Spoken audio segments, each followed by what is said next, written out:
Welcome to Tony Byrne's View with news you can use. Tony has over 32 years of experience as a chartered financial planner and wealth manager. Tony's passion is to help you retire early and live the life of your dreams with no financial worries. Now to today's episode. If you have a preserved final salary pension scheme, now is the time to act. The Financial Conduct Authority, the FCA, has just brought out some new rules effective from 1st of October, which cover the advice given by advisors on final salary pension schemes to clients. Now, the point of this podcast is to cover preserved private sector final salary pension schemes, otherwise known as defined benefit pension schemes, and not public sector pension schemes, which most people would agree, and I would as well, are pretty much gold-plated. And the reason they're gold-plated is because they are guaranteed by the government. And of course, no matter how bad the government is, and we've had some shocking governments in past years, no government can technically go bust. I think most people would agree many of them do deserve to be bust. So with the backing of the government, public sector pension schemes are pretty rock solid. Can you say the same thing about private sector pension schemes? Well, I think not.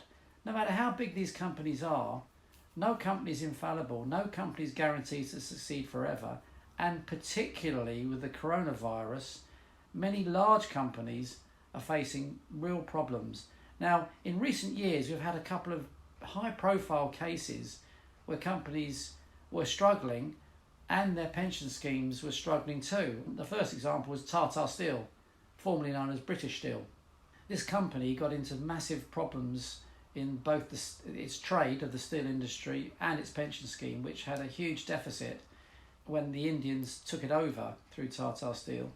And what happened as a result is that in order to help the company to recover, one of the things they had to do was to rescue the pension scheme.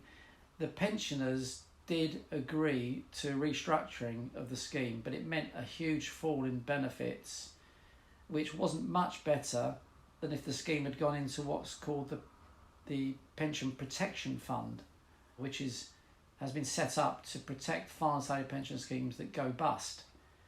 Following on from that incident, we then had the BHS pension scheme, which had a £700 billion deficit when the company went bust. Now, Sir Philip Green, the former owner of BHS, happened to get persuaded to sell one of his, wait for this, £1 million yachts, and he, in return, invested 350 million into the BHS pension scheme. Sorry, I meant to say $1 billion, not $1 million.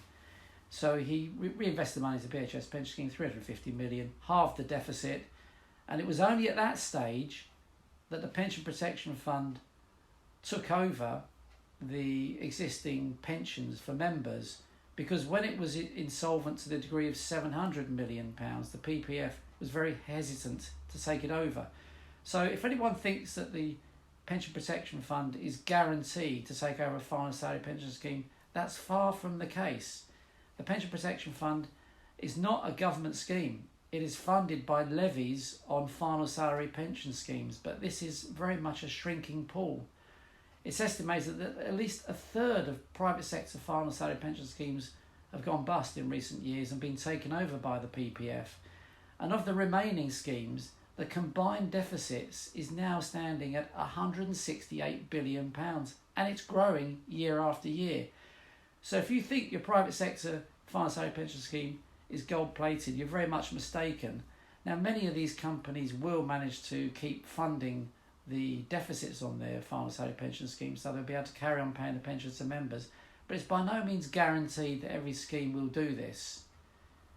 Now, there was a recent court case by 25 ex-members of final salary pension schemes against the Pension Protection Fund itself, because there is a strange anomaly within the Pension Protection Fund, which is designed to protect 90% of your pension benefits if your company gets absorbed by the Pension Protection Fund because it cannot afford to keep funding the pension scheme, which is in deficit, which really means it's insolvent because it can't meet its liabilities, i.e. pensions to its members.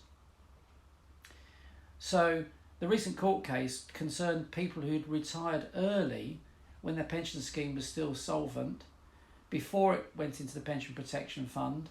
And what happened, these members didn't suffer a 10% fall in benefits. They suffered, some of them, huge falls. And one example was a chap whose pension was £61,000 a year when he retired at age 57. Years later, the scheme went into the pension protection fund. If you were retired at the normal retirement age and drawing pensions, you would have carried on receiving 100% of your pension. What happened to this chap who took his pension a few years early? His pension was reduced by 75%. No wonder he and 24 other people took the pension protection fund to court and they won the case, which means that the pension protection fund is going to come under even more pressure to be able to meet the liabilities of pension schemes that it takes over in the future. Now, as I speak, we're still in lockdown with coronavirus, although we're beginning to emerge from it in the UK. Now, what's the outcome from coronavirus and subsequent lockdown? What then it then leads to is economic recession, and I think we're in more than a recession. We're into a deep depression to come over the next few years, which is a much more severe form of economic recession. What will this inevitably lead to? Lots of business failures, including large companies with large pension schemes, many of which are already insolvent. So what will this lead to? Many more pension schemes going bust. Will the pension protection fund save them all? I very much doubt it. Am I being alarmist? No, I'm just being realist. The government in theory could bail them out, but without the amount of bailing out they've already done, will they be able to do that? I very much doubt it. So what's the outcome of all of this? Well, if you've got a private sector final salary pension scheme from which you aren't yet drawing benefits, you're no longer a member, either because you've left the company or the company has closed the scheme.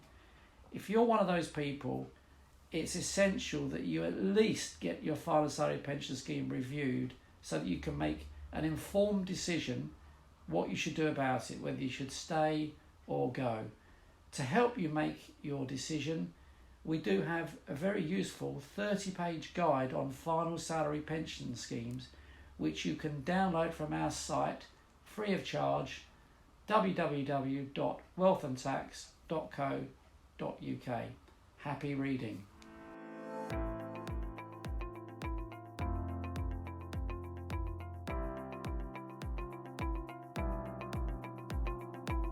Thank you for listening to today's episode.